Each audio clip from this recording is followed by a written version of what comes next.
Bismillahirrahmanirrahim. Assalamualaikum warahmatullahi wabarakatuh. Selamat pagi, salam sejahtera bagi kita semuanya. Om Swastiastu, Namo Buddhaya, salam kebajikan.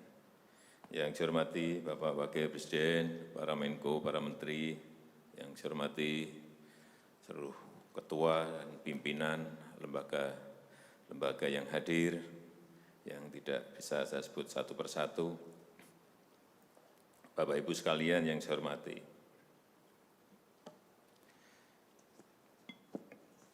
suasana dalam 3 bulan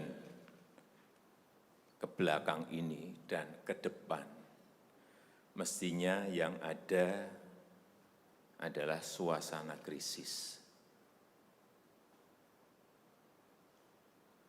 Kita juga mestinya juga semuanya yang hadir di sini sebagai pimpinan, sebagai penanggung jawab, kita yang berada di sini ini bertanggung jawab kepada 260 juta penduduk Indonesia. Ini tolong digarisbawahi. Dan perasaan itu tolong sama, kita sama. Ada sense of crisis yang sama. Hati-hati, OECD terakhir sehari 2 hari yang lalu menyampaikan bahwa growth, pertumbuhan ekonomi dunia terkontraksi 6, bisa sampai ke 7,6%, 6 sampai 7,6% minusnya. Bank Dunia menyampaikan bisa minus 5%. Perasaan ini harus sama, kita harus ngerti ini. Jangan biasa-biasa saja, jangan linier, jangan menganggap ini normal. Bahaya sekali kita. Saya melihat masih banyak kita yang menganggap ini normal. Nah, kalau saya lihat, Bapak, Ibu, dan saudara-saudara masih ada yang melihat ini sebagai sebuah masih normal, berbahaya sekali. Kerja masih biasa-biasa saja. Ini kerjanya memang harus ekstra luar biasa, extraordinary. Perasaan ini tolong sama. Kita harus sama perasaannya, kalau ada yang berbeda satu saja sudah berbahaya.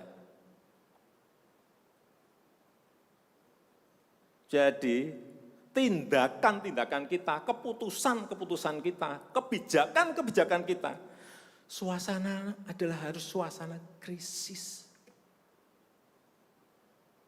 Jangan kebijakan yang biasa-biasa saja, menganggap ini sebuah kenormalan. Apa-apaan ini? Mestinya suasana itu ada semuanya. Jangan memakai hal-hal yang standar pada suasana krisis. Manajemen krisis sudah berbeda semuanya mestinya. Kalau perlu kebijakan perpu, ya perpu saya keluarkan. Kalau perlu perpres saya keluarkan. Kalau saudara-saudara punya peraturan Menteri Keuangan, keluarkan untuk menangani negara, tanggung jawab kita kepada 267 juta rakyat kita.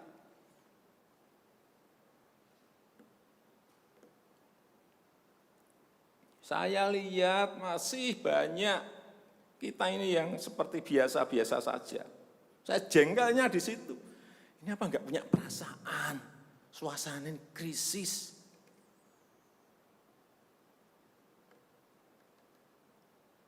Yang kedua, saya perlu ingatkan belanja-belanja di kementerian. Saya lihat laporan masih biasa-biasa saja.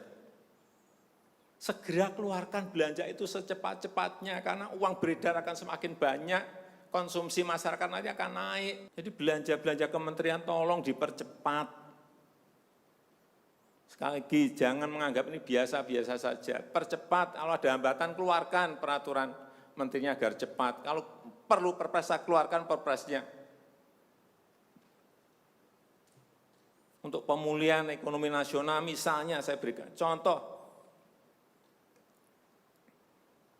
Bidang kesehatan. Itu dianggarkan 75 triliun 75 triliun. Baru keluar 1,53% coba. Uang beredar di masyarakat kerem ke situ semua. Segera itu dikeluarkan dengan penggunaan yang tepat sasaran, sehingga men-trigger ekonomi. Pembayaran tunjangan untuk dokter spesialis, untuk tenaga medis segera keluarkan. Belanja-belanja untuk peralatan segera keluarkan. Ini sudah disediakan 70-an triliun seperti itu. Bansos yang ditunggu masyarakat, segera keluarkan. Kalau ada masalah, lakukan tindakan-tindakan lapangan.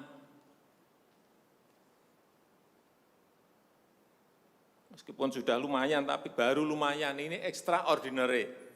Harusnya 100%. Di bidang ekonomi juga sama. Segera stimulus ekonomi bisa masuk ke usaha kecil, usaha mikro. Mereka nunggu semuanya. Jangan biarkan mereka mati dulu baru kita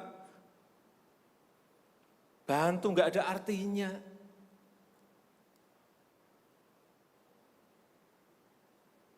Berbahaya sekali kalau perasaan kita seperti nggak ada apa-apa, berbahaya sekali. Usaha mikro, usaha kecil, usaha menengah, usaha gede, perbankan, semuanya yang berkaitan dengan ekonomi manufaktur, industri, terutama yang padat karya, beri prioritas pada mereka supaya enggak ada PHK. Jangan sudah PHK gede-gedean, duit rupiah pun belum masuk ke stimulus ekonomi kita. Hanya gara-gara urusan peraturan. Ini extraordinary. Saya harus ngomong apa adanya, enggak ada progres. Yang signifikan enggak ada.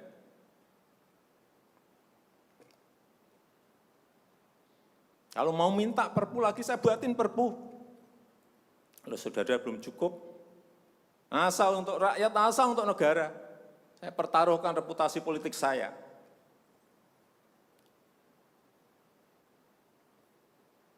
Sekali lagi tolong ini betul-betul dirasakan kita semuanya. Jangan sampai ada hal yang justru mengganggu.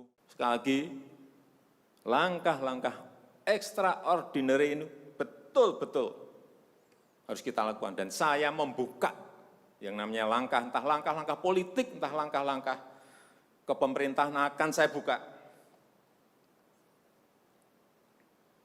Langkah apapun yang extraordinary akan saya lakukan. Untuk 267 juta rakyat kita, untuk negara.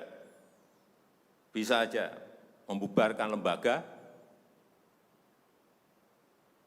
bisa aja reshuffle, udah kepikiran kemana-mana saya. Entah buat perpu yang lebih penting lagi, kalau memang diperlukan, karena memang suasana ini harus ada. Kalau suasana ini tidak, Bapak Ibu tidak merasakan itu, sudah. Artinya tindakan-tindakan yang extraordinary keras akan saya lakukan. Saya rasa itu yang bisa saya sampaikan pada kesempatan yang baik ini. Saya betul-betul minta pada Bapak Ibu dan saudara-saudara sekalian mengerti, memahami apa yang tadi saya sampaikan. Kerja keras dalam suasana seperti ini sangat diperlukan. Kecepatan dalam suasana seperti ini sangat diperlukan. Tindakan-tindakan di luar standar saat ini sangat diperlukan dalam manajemen krisis. Kalau sekali lagi, kalau payung hukum masih diperlukan, saya akan siapkan. Saya rasa itu yang bisa saya sampaikan. Terima kasih. Assalamualaikum warahmatullahi wabarakatuh.